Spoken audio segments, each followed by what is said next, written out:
میں اللہ رب العالمین سے دعا گو ہوں کہ اللہ تعالیٰ مجھے صحیح صحیح بولنے اور ہم سب کو اس پر عمل کرنے کی توفیق عطا فرمائے۔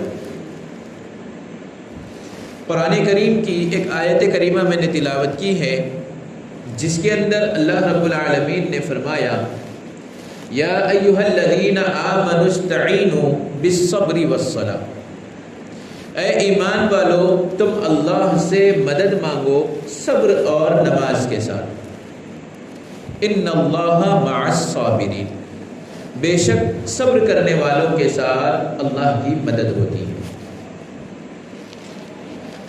آج اگر ہم اپنی زندگیوں کا جائزہ لیں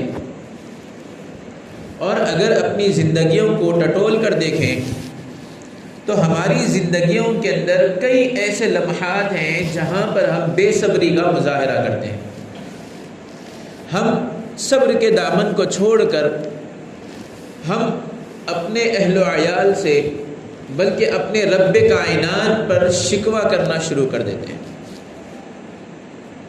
یہ جو بندہ شکوہ کرتا ہے اور شکوہ کرنے کی جو وجہ ہوتی ہے وہ ہے اس کے اندر بے صبری، کیونکہ اگر کوئی بندہ صبر کرنے والا ہو اور اللہ رب العالمین کی ذات پر وہ کامل یقین رکھتے ہوئے اللہ کے فیصلوں پر راضی ہوتا ہے تو پھر اس کی زندگی میں نہ وہ اپنی زندگی سے شکوہ کرتا ہے اور نہ وہ بے صبرا ہوتا ہے۔ اور پھر جیسا کہ ہمارے یہاں ایک کہاوت ہے کہ صبر کا پھل میٹھا ہوتا ہے، تو یہ کب ہوگا؟ جب بندہ اللہ رب العالمین کے کیے ہوئے فیصلوں پر راضی رہے اور اس کے ساتھ ساتھ وہ خوش رہے کہ اے اللہ آپ نے جو فیصلہ کیا ہے مجھ سے بہتر فیصلے کرنے والے آپ ہی ہیں، لہذا میں آپ کے فیصلوں پر راضی ہوں اور میں نے آپ کے فیصلوں پر ایمان لایا ہے۔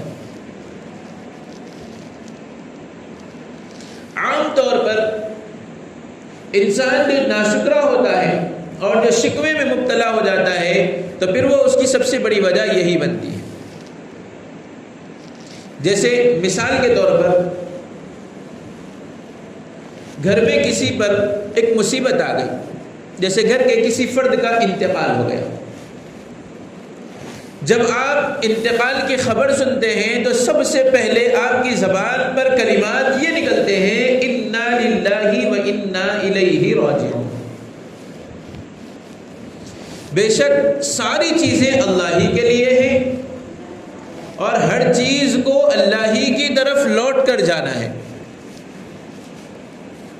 ہر ذی روح کو کل نفس ذائقۃ الموت، ہر زندہ آدمی کو اللہ کی طرف لوٹنا ہے، ہر ایک کو موت کا مزہ چکھنا ہے، اور جب موت کا مزہ چکھ لیا گیا تو پھر وہ اللہ کے دربار میں اس کو حاضری دینی ہے، اللہ کی طرف لوٹنا ہے، چاہے وہ جاندار چیزیں ہوں چاہے وہ بے جان چیزیں ہوں۔ قرآن کریم نے اس کا ایک منظر کھینچا ہے وَفُتِحَتِ السَّمَاءُ فَكَانَتْ أَبْوَابًا وَسُيِّرَتِ الْجِبَالُ فَكَانَتْ سَرَابًا إِنَّ جَهَنَّمَ كَانَتْ مِرْصَادًا۔ اللہ تعالیٰ نے قرآن کریم کے اندر قیامت کے ایک منظر کو کھینچا کہ جس کے اندر جاندار اور بے جان تمام چیزوں کا ذکر آ گیا۔ وَفُتِحَتِ السَّمَاءُ فَكَانَتْ أَبْوَابًا، اور جب آسمان کے دروازے کھول دیے جائیں گے۔ وَسُيِّرَتِ الْجِبَالُ فَكَانَتْ سَرَابًا، جاندار چیزوں کو تو اللہ کی طرف لوٹنا ہی ہے، جب اس کو موت کا مزہ چکھنا ہے، جب وہ مرے گا تو اللہ کی طرف اس کو تو جانا ہی ہے، لیکن اس کے ساتھ ساتھ اللہ تعالیٰ بتلا رہے ہیں وَسُيِّرَتِ الْجِبَالُ فَكَانَتْ سَرَابًا، اور پہاڑ اس وقت میں روئی کے گالوں کی طرح اڑتے پھریں گے، ریزہ ریزہ ہو جائیں گے، یعنی ہے کہ جب وہ ختم ہو جائیں گے تو پھر ان کو بھی پلٹ کر اللہ ہی کی طرف لوٹنا ہے۔ تو جب گھر میں کسی کا انتقال ہوتا ہے تو سب سے پہلے ایک بڑی مصیبت ہمارے اوپر یہ آتی ہے کہ بھئی ہمارا اپنا اور چہیتا اس دنیا سے رخصت ہو گیا، اس کا ایک غم ہمارے اوپر رہتا ہے۔ یہاں بتلایا گیا کہ اس غم کو سامنے رکھتے ہوئے صبر کرنے والے بنے۔ عام طور پہ شکوے پیدا ہو جاتے، بھئی ہمارے گھر میں یہی ایک بیٹا تھا کمانے والا، اللہ میاں اس کو اٹھا لینا تھا کیا، اس کے بجائے ہمارے کو اٹھا لیتا، یا کسی اور کے بارے میں جو اس بات کا ذکر ہوتا۔ آگے کیا فیصلے ہونے والے ہیں اللہ بہتر جانتا ہے، لیکن اللہ نے جو فیصلہ کیا ہے ہمیں اس کے اوپر راضی ہونا ہے۔ یہ صبر ہے۔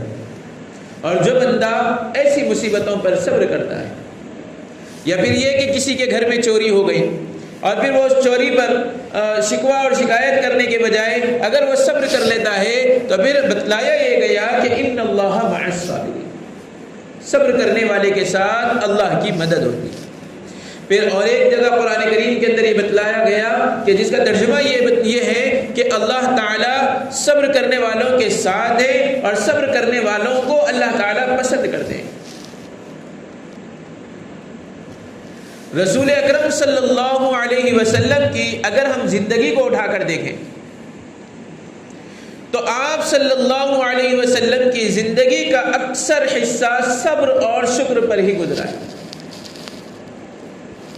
جب ابتدائی 40 سال تک آپ صلی اللہ علیہ وسلم سکون اور اطمینان کے ساتھ رہے، لیکن 40 سال کے بعد جب نبوت کا معاملہ آیا، جب اللہ کے نبی کو نبوت عطا کی گئی، اب یہاں سے جو تکلیفیں اور پریشانیاں شروع ہو گئی۔ وہ جو آپ صلی اللہ علیہ وسلم پر اپنی جان نچھاور کرتے تھے اور نبی کریم صلی اللہ علیہ وسلم کی خاطر اپنی جان قربان کرنے کے لیے تیار ہوتے تھے، اب وہ لوگ بھی آپ صلی اللہ علیہ وسلم کے دشمن بن گئے۔ جب آپ صلی اللہ علیہ وسلم نے اعلان کیا کہ آؤ ایک اللہ کی طرف سب کو لوٹنا ہے، ایک اللہ کی عبادت کرنے والے بن جاؤ، تو سارے کے سارے جو آپ صلی اللہ علیہ وسلم کے جاننے والے اور جو آپ صلی اللہ علیہ وسلم کی تعریفیں کرتے کرتے تھکتے نہیں تھے، وہ لوگ بھی آپ صلی اللہ علیہ وسلم کے دشمن بن گئے۔ ابو جہل، عتبہ، شیبہ اور بھی بہت سارے ایسے ہیں۔ لیکن ان لوگوں کے بدل جانے پر اور ان کے اوپر جو تکلیفیں آپ صلی اللہ علیہ وسلم پر آئی ہیں، کئی احادیث کے اندر یہ بات آتی ہے کہ سرکار مدینہ صلی اللہ علیہ وسلم خانہ کعبہ میں نماز پڑھنے کے لیے گئے، ابو جہل نے اپنے کسی غلام سے کہا کہ جو ان کے سر پہ لا کر اونٹ کی اوجھڑی کو ڈال دے گا اس کو 100 سرخ اونٹ دے دیے جائیں گے، اس کو اشرفیوں کی تھیلی دی جائے گی۔ ایک کافر نے لا کر اونٹ کی اوجھڑی آپ صلی اللہ علیہ وسلم کی گردن پر ڈال دی۔ اگر چاہتے تو آپ صلی اللہ علیہ وسلم پلٹ کر اس کا جواب دے سکتے تھے، لیکن آپ صلی اللہ علیہ وسلم نے خاموشی اختیار کی اور وہاں پر صبر کیا۔ نتیجہ یہ نکلا کہ اللہ رب العالمین نے قیامت تک آنے والے لوگوں کی زبان پر سرکار مدینہ صلی اللہ علیہ وسلم کے نام کو رائج کر دیا۔ یہ صبر کا نتیجہ۔ اگر اس سے ہٹ کر اگر ہم صحابہ کرام کی زندگیوں کو دیکھیں تو صحابہ پر کتنی مصیبتیں نہیں آئیں، انہوں نے کتنی تکلیفیں برداشت نہیں کی۔ حضرت بلال حبشی رضی اللہ تعالیٰ عنہ کی زندگی کو اٹھا کر دیکھیں، جب اسلام کا ابتدائی مرحلہ چل رہا تھا اور جب آپ صلی اللہ علیہ وسلم پر انہوں نے جب ایمان لایا اور کلمہ پڑھ لیا، اب ان کے آقا نے ان کو بے تحاشا مارا۔ کتابوں کے اندر، روایات کے اندر یہ بات آتی ہے، کتابوں کے اندر یہ بات لکھی ہے کہ حضرت بلال حبشی رضی اللہ تعالیٰ عنہ کو ریت پر، تیز گرم دھوپ میں ریت پر ان کو جو ہے چتا لٹایا جاتا اور ان کے سینے پر پتھر رکھا جاتا، اور عرب کی گرمی، عرب کی دھوپ، اللہ اکبر، یہ تکلیفیں انہوں نے برداشت کی۔ نتیجہ یہ نکلا کہ اللہ رب العالمین نے قیامت تک آنے والے ہر مسلمان کے ساتھ، ہر مسلمان کی زبان پر ان صحابہ کا نام بھی جو ہے رائج کر دیا۔ جب کبھی بھی تکلیفوں اور غلاموں کا واقعہ پیش آئے گا، جب کبھی بھی غلاموں کا تذکرہ ہوگا، تو سب سے پہلے حضرت بلال حبشی رضی اللہ تعالیٰ عنہ کا نام زبان پر آتا ہے۔ آزاد مردوں کی اگر آپ بات کریں تو حضرت ابوبکر صدیق رضی اللہ تعالیٰ عنہ، یہ وہ صحابی ہیں جنہوں نے غار حرا میں اللہ کے رسول صلی اللہ علیہ وسلم کو نبوت کے وقت میں غار ثور کے اندر جب 3 دن آپ صلی اللہ علیہ وسلم چھپے رہے تو وہاں سے نیچے سے غار تک لے جانے کے لیے، جبکہ وہ زمین بالکل کنکروں والی تھی اور نوکیلے پتھر اس کے اوپر تھے، آپ صلی اللہ علیہ وسلم کو اپنی پیٹھ پر اٹھایا اور اس غار کے اندر لے گئے۔ یہ تکلیف جو انہوں نے اٹھائی اور اس کے اوپر جو صبر کیا، نتیجہ یہ نکلا کہ جب کبھی بھی اللہ کے رسول صلی اللہ علیہ وسلم کی زیارت کے لیے جب کوئی حاجی جب عمرہ کرنے کے لیے جاتا ہو یا حج کرنے کے لیے جاتا ہو اور رسول اللہ روضہ رسول پر جب حاضری دیتا ہو تو ساتھ میں اللہ کے رسول صلی اللہ علیہ وسلم پر درود و سلام کے ساتھ ساتھ سیدنا ابوبکر صدیق اور حضرت عمر فاروق رضی اللہ تعالیٰ عنہ کے نام پر بھی سلام پڑھ گیا۔ یہ مقام اللہ نے ان کو دیا. یہ اسلام کے یہ وہ کارنامے ہیں اور یہ وہ صبر والے اعمال ہیں جو صحابہ اکرام نے کر کے دکھائے اور قیامت تک کے لیے اللہ رب العالمین نے ان کو دنیا کے اندر رائج کر دیا ان کے ناموں. قیامت تک ہر آنے والا شخص ان کی تعریف کرے گا اور ان کی زبانوں پر جب کبھی بھی جو نام آئے گا تو رضی اللہ عنہ کے ساتھ نام آئے گا. یہ صبر کا نتیجہ تھا.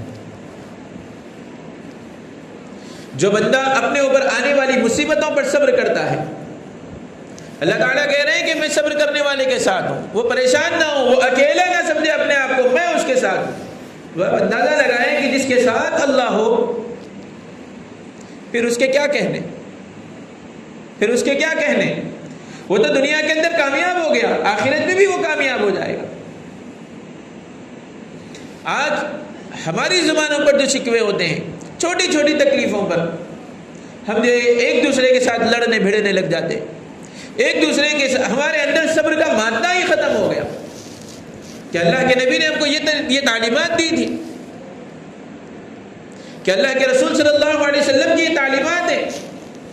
آج راستے سے اگر ہم گزر رہے ہیں، راستے میں اگر جو ہے ایک ہی راستہ ہے اور دو لوگ کو گزرنا ہے تو اس میں سے کسی ایک کو صبر کرنا چاہیے، لیکن وہاں کوئی صبر نہیں کرتا، بس ایک دوسرے کو جو ہے ڈھکل کے جانے یا پھر اس کو جو ہے گور کے دیکھ رہے ہیں اور پتہ نہیں کیا کیا معاملات روڈوں پر ہو رہے ہیں. جس قوم کو اللہ رب العالمین نے اس دنیا پر حکومت کرنے کے لیے بنایا تھا، جس قوم کے بارے میں، جس انسان کے بارے میں اللہ رب العالمین نے فرمایا کہ وَإِذْ قَالَ رَبُّكَ لِلْمَلَائِكَةِ إِنِّي جَاعِلٌ فِي الْأَرْضِ خَلِيفَةً، جس کے بارے میں اللہ نے کہا کہ میں نے انسان کو روئے زمین پر اپنا خلیفہ بنا کر بھیجا ہے، جس کو اللہ رب العالمین نے اشرف المخلوقات بنایا، اور وہ مسلمان جس کو اللہ رب العالمین نے دین کی سمجھ عطا فرمائی اور اس کو سمجھدار بنایا، اسلام کا نام اس کو لینے والا بنایا، مسلمان اس کو بنایا اور اس کو اپنے کردار اور اپنے کیریکٹر کو سنبھالنے کے لیے اور سدھارنے کے لیے محمد عربی صلی اللہ علیہ وسلم کو اس دنیا میں بھیجا. اور ہم اپنے آپ کو اس نبی کا عاشق بھی کہتے ہیں اور اس نبی کا امتی بھی کہتے ہیں، لیکن اگر ہم اپنے کردار کو اگر جانچ کر دیکھیں تو ہمارے اندر رسول اللہ صلی اللہ علیہ وسلم کے بتائے ہوئے طریقوں کے مطابق زندگی 1% بھی نہیں ہے.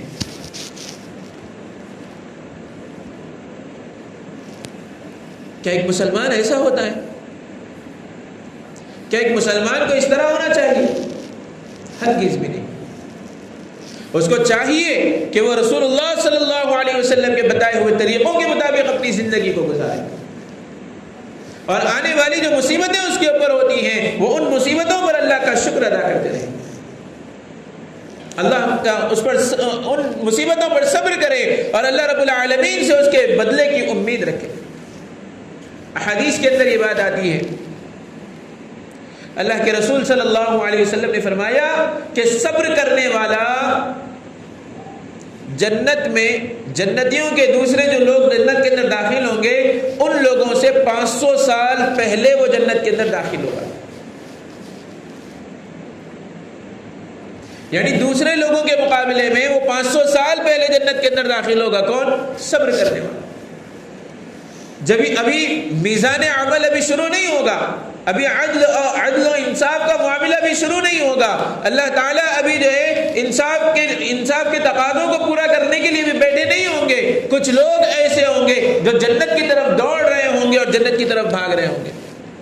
وہ جا کر جنت کے دروازے پر کھڑے ہوں گے اور وہاں کا جو نگران ہے رضوان اس کو کہیں گے کہ جنت کا دروازہ کھولو، یہ جنت ہمارے لیے، ہم اس کے اندر داخل ہونا چاہتے ہیں.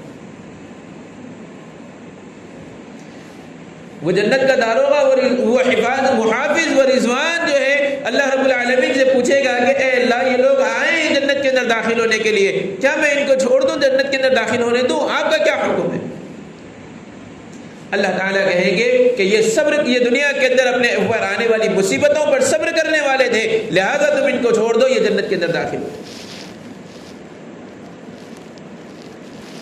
تو اس سے ایک بات یہ معلوم ہوتی ہے کہ بندے کے اوپر تکلیفوں کا آنا اور اس کے اوپر بندہ صبر کرنا، یہ اس کے حق میں بہتری کے فیصلے ہیں. آج ہم معمولی سی تکلیفوں پر شکوے شکایتیں شروع کر دیتے ہیں، اور معمولی سی تکلیفوں کا حال تو یہ ہے کہ بھئی ہم ایک دعوت میں گئے اور فلاں کا بیٹا ہمارے کو سلام نہیں کرا، اب اس سے ہم ناشک نگو کر رہے ہیں، بھئی انہیں میرے کو سلام نہیں کرا لہذا اس سے رشتہ ختم۔ ٹھیک ہے، اس نے سلام نہیں کیا، آپ آگے بڑھ کے سلام کر لیتے۔ رسول اللہ صلی اللہ علیہ وسلم نے فرمایا افشوا السلام بینکم، آپس میں سلام کو عام کرو۔ اور یہاں ایک حدیث کے اندر یہ بھی بتلایا گیا کہ ہر چھوٹے کی ذمہ داری ہے کہ وہ اپنے بڑے کو سلام کرے، اور ہر بڑے کی ذمہ داری ہے کہ وہ اپنے چھوٹے کو سلام کرے۔ لیکن آج ہمارا معاشرہ یہ ہو گیا کہ ہم یہ سمجھتے ہیں کہ بھئی ہم بڑے ہیں تو لہذا چھوٹا آ کے ہم کو سلام کرے۔ آئے مدینے کی گلیوں کے اندر ہم ذرا گھومتے ہیں۔ ایک مرتبہ اللہ کے رسول صلی اللہ علیہ وسلم اپنے حجرے سے باہر نکلے، سیدنا صدیق اکبر رضی اللہ تعالیٰ عنہ کے حجرے کی طرف تشریف لے جا رہے ہیں کہ آپ صلی اللہ علیہ وسلم نے دیکھا کہ راستے میں کچھ بچے، چھوٹے چھوٹے بچے ہیں جو کھیل رہے ہیں۔ آپ صلی اللہ علیہ وسلم جب ان کے پاس سے گزرے تو سب سے پہلے آپ صلی اللہ علیہ وسلم نے ان کو سلام کیا، جبکہ امام الانبیاء ہیں، تاجدار کائنات ہیں، جن کی وجہ سے اللہ نے اس کائنات کو بنایا ہے، وہ نبی کا معاملہ یہ ہے کہ وہ اپنے محلے کے، اپنے پاس سے، سامنے سے گزرنے والے چھوٹے چھوٹے بچوں کو وہ سلام کرتے ہوئے گزر رہے ہیں۔ آج ہمارا حال اگر ہم اپنی زندگیوں کا جائزہ لیں تو بالکل اس کے برعکس،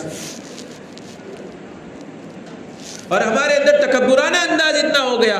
حدیث کے اندر آتا ہے اللہ کے رسول صلی اللہ علیہ وسلم نے فرمایا من تکبر وضعہ اللہ، جو تکبر کو اختیار کرتا ہے اللہ تعالیٰ اس کو گرا دیتے ہیں۔ اور حدیث کے اندر یہ بات بھی آئی کہ جو سلام کرنے میں پہل کرتا ہے گویا کہ وہ اپنے اندر سے تکبر کو ختم کرنے والا ہے۔ اور تکبر کی مثال ایسی ہے جیسے چولہے پر رکھا ہوا چاول، جب تک وہ چاول پک رہا ہے اس کے اندر تکبر ہے، تو اس کے اندر آپ نے سنا ہوگا کہ جب تک وہ چاول پکتا رہتا ہے اس کے اندر آواز آتی رہتی ہے۔ اب جب اس کے اندر نرماہٹ آ گئی، جب اس کے اندر سے تکبر ختم ہو گیا، جب اس کی سختی ختم ہو گئی، تو پھر اب اس کی آواز ختم ہو گئی اور گھر والے اس کو نکالتے ہیں اور اس کو سکون اور اطمینان کے ساتھ اپنے بنائے ہوئے سالنوں کے ساتھ ملا کر اس کو کھاتے ہیں۔ لیکن وہی اگر کچا چاول اگر کوئی شخص کھانے کی کوشش کرتا ہے تو سوائے اس کو پیٹ کے درد کی تکلیف کے اور کوئی دوسری چیز حاصل نہیں ہوتی، وہ کھانے کے قابل ہی نہیں بنتا۔ تو دنیا کے اندر انسان کو ایسے رہنا چاہیے کہ جیسے اللہ کے رسول صلی اللہ علیہ وسلم نے اپنی زندگی کو گزار کر بتلایا، ہر ایک کے کام آنا اور ہر ایک کے ساتھ ہمدردی کے ساتھ پیش آنا، اور آنے والی مصیبتوں اور تکلیفوں پر صبر و استقامت کے ساتھ ڈٹے رہنا اور اللہ کا شکر ادا کرتے رہنا۔ ایسے کئی سارے واقعات ہیں رسول اللہ صلی اللہ علیہ وسلم کی زندگی کے۔ حضرت فاطمہ رضی اللہ تعالی عنہا کا واقعہ ہے کہ وہ ایک مرتبہ مسجد نبوی تشریف لائیں، دیکھا کہ آپ صلی اللہ علیہ وسلم مسجد نبوی کے اندر کسی جنگ سے جیت کر آنے والے غلاموں کو تقسیم کر رہے ہیں، تو انہوں نے سوچا کہ میں بھی اللہ کے نبی سے ایک غلام کو مانگ لوں۔ وہ آئیں لیکن دیکھا کہ اللہ کے نبی غلاموں کو تقسیم کرنے میں مصروف ہیں، اور انہوں نے یہ سمجھا کہ اگر میں جاؤں گی تو اللہ کے رسول صلی اللہ علیہ وسلم کو تکلیف ہوگی یا پھر آپ صلی اللہ علیہ وسلم پریشان ہوں گے، لہذا انہوں نے دور سے دیکھا اور واپس اپنے حجرے کو آ گئی۔ آپ صلی اللہ علیہ وسلم نے غلاموں کی تقسیم کے بعد حضرت فاطمہ رضی اللہ تعالیٰ عنہ کے گھر تشریف لے گئے، اور جا کر وہاں پر آپ صلی اللہ علیہ وسلم نے پوچھا کہ فاطمہ بیٹی آپ آئی تھی پھر واپس چلی گئی، ملاقات بھی نہیں کیا، آخر کیا وجہ ہے؟ مطلب یہ کہ اتنے کاموں کے درمیان میں بھی اللہ کے نبی نے اپنی بیٹی کو دیکھ لیا۔ حضرت فاطمہ رضی اللہ تعالیٰ عنہ نے کہا کہ اے ابا جان، میں بڑی تکلیف میں رہتی ہوں، مجھے بڑی پریشانیاں رہتی ہیں کہ اب میں جو ہے آٹا گوندتی ہوں یا میں آٹا پیستی ہوں چکی کے اوپر، تو پھر میرے ہاتھوں پر جو چھالے آ جاتے ہیں اور دور سے مجھے پانی بھر کر لانا پڑتا ہے، لہذا میں یہ چاہ رہی تھی کہ مجھے اگر کوئی غلام مل جاتا تو میں اس سے اپنے گھر کے کام کاج کروا لیتی۔ یہ مجھ پر بڑی تکلیفوں کا بار ہے۔ اللہ کے رسول صلی اللہ علیہ وسلم نے فرمایا کہ فاطمہ اپنی ان تکلیفوں پر صبر کرو، اللہ تعالیٰ تمہیں دنیا اور آخرت دونوں میں کامیاب کرے گا۔ جہاں کہیں بھی رسول اللہ صلی اللہ علیہ وسلم کی بیٹیوں کا اگر ذکر ہو تو سب سے پہلا نام حضرت فاطمہ رضی اللہ تعالیٰ عنہ ہماری زبانوں پر آتا ہے. یہ صبر کا نتیجہ تھا. اللہ رب العالمین نے دنیا کے اندر بھی کامیاب کر دیا اور آخرت میں بھی کامیاب کر دیا. روایات کے اندر یہ بات آتی ہے کہ جب کفار و مشرکین آپ صلی اللہ علیہ وسلم پر ظلم و ستم کے پہاڑ توڑتے، آپ صلی اللہ علیہ وسلم کو تکلیفیں دیتے اور آپ صلی اللہ علیہ وسلم اپنے گھر کو آتے لوٹ کر تو چہرے پر گرد ہوتی اور کبھی ایسا حال ہوتا کہ پہچانے نہیں جاتے، لیکن حضرت فاطمہ رضی اللہ تعالی عنہ اپنے دوپٹے سے روتے روتے اپنے آنسوؤں کے ساتھ اللہ کے نبی کے چہرے کو صاف کرتی اور کہتی کہ ابا جان آپ اتنی مصیبتیں کیوں اٹھاتے ہیں؟ اللہ کے رسول صلی اللہ علیہ وسلم کی زبان پر یہ الفاظ ہوتے تھے کہ بیٹی آج یہ مصیبتیں ہیں، انشاءاللہ اس کے بعد اللہ راحتیں پیدا کرے گا. یہ صبر ہی تو تھا. آج اگر ہماری زندگیوں میں کوئی حادثات ہم پر پیش آتے ہیں تو ہم فوراً اللہ تعالیٰ سے شکوے شروع کر دیتے ہیں. ایک مرتبہ اللہ کے رسول صلی اللہ علیہ وسلم اپنے حجرے میں تشریف فرمائے، اما جان حضرت عائشہ رضی اللہ تعالیٰ عنہ ساتھ بیٹھی ہوئی ہے. رات کا وقت تھا، آپ صلی اللہ علیہ وسلم کچھ کام کر رہے تھے یا حضرت عائشہ رضی اللہ تعالیٰ عنہ کچھ کام کر رہی تھی. اچانک چراغ کی بتی گل ہو گئی، چراغ بجھ گیا. آپ صلی اللہ علیہ وسلم نے فوراً کہا انا للہ و انا الیہ راجعون. حضرت عائشہ رضی اللہ تعالیٰ عنہ پریشان ہوئی اور کہنے لگی کہ اللہ کے رسول صلی اللہ علیہ وسلم یہ جملہ تو کوئی بڑی مصیبت کے آنے پر جو کہا جاتا ہے اور آپ نے ابھی جو اس کو کہا. آپ صلی اللہ علیہ وسلم نے فرمایا کہ چراغ کی بتی کا گل ہو جانا اس سے بڑی مصیبت اور کیا ہو سکتی ہے. اب یہیں پر تھوڑا سا اگر ہم دنیاوی اعتبار سے اگر اس کو سوچیں تو اگر کسی کے گھر کا اگر چراغ بجھ جائے تو اس کو بھی صبر کرنا چاہیے سوائے اللہ رب العالمین پر شکوے کرنے کے. کتابوں کے اندر ایک واقعہ لکھا ہے کہ ایک شخص بڑا مالدار تھا. رسول اللہ صلی اللہ علیہ وسلم کے زمانے کا واقعہ ہے کہ آپ صلی اللہ علیہ وسلم کے زمانے میں ایک شخص بڑا مالدار تھا، بہت رئیس تھا. زندگی کے کئی سال خوشحالی کے اندر گزرنے لگے. ایک خاتون سے ان کا نکاح ہوا، اس کے ساتھ اپنی زندگی کو گزار رہے ہیں. بیوی بھی بڑی فرما بردار، اپنے شوہر کے ساتھ جو ہے کسی طرح کی حق تلفی نہیں، بلکہ ہمیشہ اس کی خدمت کے لیے اس کی خادمہ بن کر رہی تھی اور ہر وقت اس کی خدمت میں لگی رہی تھی. خوشحال زندگی گزر رہی تھی، زندگی میں کوئی پریشانی نہیں، کوئی مصیبت نہیں، کوئی تکلیف نہیں، بالکل خوشحال زندگیاں ان کی گزر رہی تھی.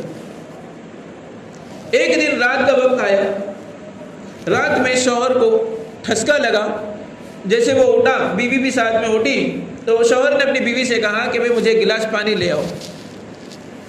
وہ گئی، پانی لے کر آنے تک شوہر کو پھر سے نیند لگ گئی، وہ سو گیا. بیوی اس کے سرانے پر پانی کا گلاس لے کر ٹھہری رہی رات بھر جب تک وہ بیدار نہیں ہو جاتا. جب وہ بیدار ہوا تو اس نے دیکھا کہ بیوی جو ہے میں نے پانی کا گلاس تب منگایا تھا، وہ جب سے لے کر اب تک یہیں پر ٹھہری ہوئی ہے. لہذا شوہر نے محبت میں آ کر یہ کہا کہ آج تم مجھ سے جو مانگنا ہے مانگو، میں تم کو دینے کے لیے تیار ہوں. تھوڑی دیر کے لیے امیجن کریں کہ اگر ہماری بیویاں اگر ہوتی یا ہماری خواتین اگر ہوتی تو ایسے موقع پر کیا مانگتی ہوں گی؟ کچھ تو مانگیں گی. کوئی کہے گی کہ بھائی مجھے سونا چاہیے، یا پھر مجھے اچھا گھر چاہیے، فلاں چاہیے، فلاں چاہیے، فلاں چاہیے، کچھ بھی ایک چیز ہو سکتی. لیکن وہاں پر اس خاتون نے فوراً کہا کہ مجھے طلاق چاہیے. اب یہ معاملہ بڑا گمبھیر ہو گیا کہ یہ کیسے ہو سکتا. شوہر نے کیونکہ زبان دی تھی کہ بھائی جو آپ مانگو گے وہ دینے کے لیے تیار ہوں. بیوی نے دوبارہ پھر پوچھا کہ میں جو مانگوں گی آپ دینے کے لیے تیار ہیں؟ اس نے کہا کہ بالکل، میں اپنی زبان سے مکروں گا نہیں. اب جب بیوی نے کہا کہ مجھے طلاق چاہیے تو شوہر نے فوراً کہا کہ تم مجھ سے بیزار ہو گئی ہو، یا میں نے تمہاری بے عزتی کی ہے، یا مجھ سے ایسی کوئی غلطی ہو گئی جس کی وجہ سے تم مجھ سے طلاق مانگ رہی ہو، یا میں نے رہنے سہنے میں، کھانے پینے میں کسی چیز کی کمی کی ہے جس کی وجہ سے تم مجھ سے طلاق مانگ رہی ہو، یا مجھ سے کوئی ایسی غلطی ہو گئی جس کی وجہ سے تم طلاق مانگ رہی ہو. پتہ نہیں اس شوہر نے ایسے 50 سوال اپنی بیوی سے کر ڈالے. بیوی نے ہر مرتبہ یہ کہا کہ نہیں ایسا کچھ بھی نہیں ہے. آخر میں شوہر نے یہ کہا کہ کیا میں تم سے محبت نہیں کرتا ہوں؟ بیوی نے کہا کہ آپ مجھ سے بہت زیادہ محبت کرتے ہیں اور آپ مجھ سے اتنی محبت کرتے ہیں جتنی میں بھی آپ سے اتنی محبت نہیں کر سکتی. تو شوہر نے پوچھا پھر طلاق کی وجہ؟ اس نے کہا کہ میں بتاؤں گی. اس کے بعد شوہر نے کہا، جب بیوی نے وجہ نہیں بتائی تو شوہر نے کہا کہ میں بھی طلاق نہیں دوں گا. کل صبح ہم جو ہے اللہ کے رسول صلی اللہ علیہ وسلم کے دربار میں پہنچتے ہیں، سرکار مدینہ صلی اللہ علیہ وسلم جو فیصلہ کریں گے ہم اس کے اوپر راضی ہوں گے. صبح ہوئی، دونوں میاں بیوی اپنے گھوڑوں پر سوار ہوئے اور اللہ کے رسول صلی اللہ علیہ وسلم کی طرف نکل پڑے. راستے میں چلتے چلتے اچانک یہ ہوا کہ شوہر کا پیر گھوڑے کی کسی رکاب میں پھنس گیا اور وہ اس کے بعد نیچے گر گیا اور زخمی ہو گیا. بیوی نے فوراً اپنے گھوڑے کو رکایا اور اپنے شوہر کو اٹھا کر اس کے اپنے دوپٹے سے کو پھاڑا اور اس کے اوپر جو ہے اس کے پیر پر یا اس کے ہاتھ پر جہاں بھی زخم تھا اس پر پٹی باندھی اور کہا کہ اب ہم اپنے گھر کو واپس چلتے ہیں. شوہر بڑا پریشان ہوا کہ ہم تو نکلے تھے اللہ کے نبی کے پاس جانے کے لیے اور فیصلہ کرنے کے لیے، لیکن یہاں پر آپ یہ جو بات کہہ رہی ہیں کہ واپس گھر چلتے ہیں، کیا معاملہ ہے؟ کیا اللہ کے نبی کے پاس نہیں جانا ہے اس فیصلہ کرنے کے لیے؟ بیوی نے کہا کہ نہیں جانا ہے، ہم کو گھر واپس جانا ہے. شوہر کو بڑا تعجب ہوا، اپنی بیوی کے کہے کے مطابق گھر کو تو آ گئے واپس. آنے کے بعد بیوی سے شوہر نے پوچھا بے ساختہ کہ آخر کیا معاملہ ہے کہ کل جب تم نے طلاق مانگی تھی مجھ سے اور میں نے اس پر سوال کیا تو تم نے اس پر بھی جواب نہیں دیا، اور جب ہم صبح نکلے تھے اللہ کے نبی کی خدمت میں حاضر ہونے کے لیے، لیکن وہاں پر جانے سے پہلے ہی جب میں راستے میں گرا اور تم نے مجھے لے کر واپس آ گئی ہو اور کہا کہ اب مجھے طلاق نہیں چاہیے، اللہ کے نبی کے پاس نہیں جانا ہے، آخر اس کی وجہ کیا ہے؟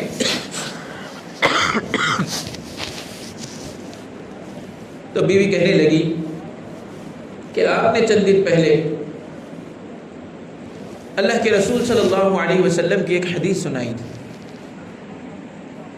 اور وہ حدیث یہ تھی کہ جس انسان کی زندگی میں تکلیفیں اور پریشانیاں نہیں آتی تو یوں سمجھیں کہ شاید اللہ تعالیٰ اس سے ناراض ہیں اور اسی وجہ سے اللہ نے اس کو ڈیل دے کر رکھا ہے.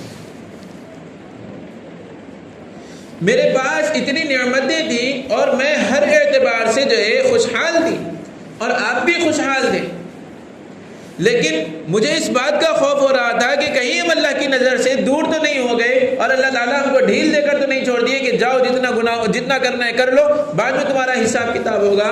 مجھے اس بات کا خوف ہو رہا تھا، لیکن جب ہم گئے اور ہم یہاں سے نکلے، راستے میں جب تم گرے تو تم پر ایک مصیبت آئی اور تم اللہ کی طرف رجوع ہوئے، تو میرے دل کو اطمینان ہوا کہ نہیں، ہم اللہ رب العالمین کے برگزیدہ بندوں میں شامل ہیں. اللہ تعالیٰ کی طرف اللہ تعالیٰ جو ہے ہم پر نظر کر رہے ہیں اور اسی وجہ سے اللہ نے ہم کو مصیبت میں مبتلا کر دیا. کیا ایمان رہا ہوگا، کیسا ایمان تھا ان کا، کہ کیونکہ بیوی کا یہ کہنا ہے کہ اللہ کے رسول صلی اللہ علیہ وسلم نے فرمایا کہ جو بندہ اللہ کا برگزیدہ ہوتا ہے اس کے اوپر مصیبتیں آتی ہیں. اب ہمارے اوپر مصیبتیں نہیں آ رہی تھی، ہمارے اوپر تکلیفیں نہیں آ رہی تھی، تو مجھے اس بات کا خوف ہونے لگا. تو اس واقعے سے ایک سبق یہ بھی ملتا ہے کہ بندے کے اوپر مصیبتوں کا آنا یہ اللہ تعالیٰ کے قرب کو حاصل کرنے کا ایک ذریعہ ہے. بندے کا تکلیفوں کے اندر رہنا اور ان تکلیفوں میں مبتلا ہونا یہ اللہ رب العالمین کی طرف سے ایک بندے کے اوپر اپنی نگاہ کے کرنے کا ایک ذریعہ ہے. تو اپنے اوپر آنے والی مصیبتوں اور تکلیفوں پر صبر کرنا چاہیے اور صبر و استقامت کے ساتھ ڈٹے رہنا اور اللہ سے دعا کرتے رہنا کہ اللہ ہم ان مصیبتوں پر، ہم ان آنے والی پریشانیوں اور تکلیفوں کے قابل نہیں ہیں، لہذا اے کریم مولا آپ ہم پر رحم فرما دیجیے، ہمیں ان تکلیفوں سے نکال لیجیے. انبیاء کے اگر واقعات کو دیکھیں آپ تو سیدنا ابراہیم علیہ السلام کا واقعہ کہ ایک عمر رسیدہ، ایک بڑھاپے کی عمر میں اللہ نے ایک اولاد سے نوازا، اور پھر جب وہ بیٹا جوان ہونے کے قریب تھا تو اللہ رب العالمین نے اس بیٹے کو قربان کرنے کا حکم دے دیا. ایک باپ کے لیے اس سے بڑی مصیبت اور کیا ہو سکتی ہے؟ اور وہ بھی اس وقت میں جب کہ باپ بڑھاپے کے عالم میں ہو. لیکن قربان کرنے کا حکم دیا. حضرت ابراہیم علیہ السلام نے اس پر صبر کیا، اپنی اس تکلیف پر صبر کیا اور اللہ کے حکم کو پورا کرنے کے لیے آگے بڑھ گئے.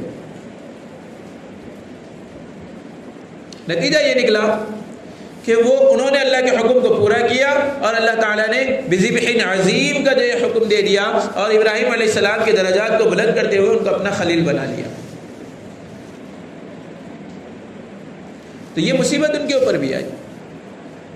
حضرت یوسف علیہ السلام کی زندگی کے اگر حالات کو اٹھا کر دیکھیں تو جب حضرت یوسف علیہ السلام کو ان کے بھائیوں نے کنویں میں ڈالا اور کرتا اٹھا کر لے آئے ان کا، اور ایک کپڑا لے کر آئے جو ان کا کرتا تھا وہ لا کر اپنے والد کے سامنے پیش کیا اور کہا کہ یوسف کو بھیڑیے نے کھا لیا ہے، لہٰذا یہ اس کا کرتا بچا ہے. حضرت یوسف علیہ السلام ان کے کرتے کو دیکھ کر رونے لگے اور انہوں نے کہا کہ اللہ میں اس پر صبر کرتا ہوں. فصبر جمیل کا لفظ اللہ نے استعمال کیا. اس کے بعد کئی سال گزر گئے. جس کرتے سے جو ہے حضرت ابراہیم یعقوب علیہ السلام کو تکلیف پہنچی تھی کہ حضرت یوسف علیہ السلام کو ڈالنے کے بعد اس جو کنویں میں ڈالنے کے بعد جو کرتا ان کے پاس لایا گیا تھا اس کرتے کو انہوں نے اپنی آنکھوں سے لگایا تھا. ایسا ہی ایک کرتا بعد میں کئی سالوں کے بعد حضرت یوسف علیہ السلام نے اپنا بھیجا اپنے بھائیوں کے ذریعے جب ان کو ملک مصر کا بادشاہ بنایا گیا اور وہی کپڑا جو ہے ان کے پاس پہنچا کرتا اور کہا کہ اس کو اپنے آنکھوں سے لگاؤ، اللہ تعالیٰ تمہاری بینائی کو لوٹا دے گا. تو کبھی کبھار مصیبت پر آنے والے جو اسباب ہوتے ہیں وہی اسباب راحت کے لیے بھی بن جاتے ہیں. ایسے کئی واقعات ہیں. تاریخ کی کتابیں اٹھا کر دیکھیں، نبی کی سیرت کو پڑھیں، ہمارا ایمان تازہ ہوگا. تو لہذا ہم میں سے ہر شخص کو چاہیے کہ اگر ہمارے اوپر کوئی مصیبتیں اور تکلیفیں آتی ہیں تو اس پر صبر و استقامت کے ساتھ ڈٹے رہنا ہے اور اللہ رب العالمین سے دعا کرتے رہنا ہے کہ اللہ اب اس کے قابل نہیں ہے، اس کو ہم سے ختم فرما دیجیے. قرآن کریم میں اللہ نے صاف الفاظ میں فرمایا لا یکلف اللہ نفسا الا وسعها. کسی بندے پر ہم تکلیفیں اور مصیبتیں اس سے اتنی زیادہ نہیں اتارتے یا اس کے اوپر اس کو ان تکلیفوں اور مصیبتوں کے اندر اتنا مبتلا نہیں کرتے جتنا کہ وہ اس کو برداشت نہ کر سکتا ہو. یعنی ہم اس کے اوپر مصیبتیں اتنی ہی ڈالتے ہیں جتنی وہ آسانی کے ساتھ برداشت کر سکتا ہو. لیکن انسان ہے کہ ہم جو ہے تھوڑی سی چیز پر، تھوڑی سی مصیبت کے آنے پر ہم بہک جاتے ہیں اور اللہ رب العالمین سے شکوے شروع کر دیتے ہیں. اللہ تعالیٰ سے دعا ہے کہ اللہ تعالیٰ ہم سب کو کہنے اور سننے سے زیادہ عمل کرنے کی توفیق عطا فرمائے اور صبر و استقامت کے ساتھ اپنی زندگیوں کو گزارنے اور رسول اللہ صلی اللہ علیہ وسلم کے طریقوں کے مطابق اپنی زندگی کو گزارنے کی اللہ ہم سب کو توفیق عطا فرمائے.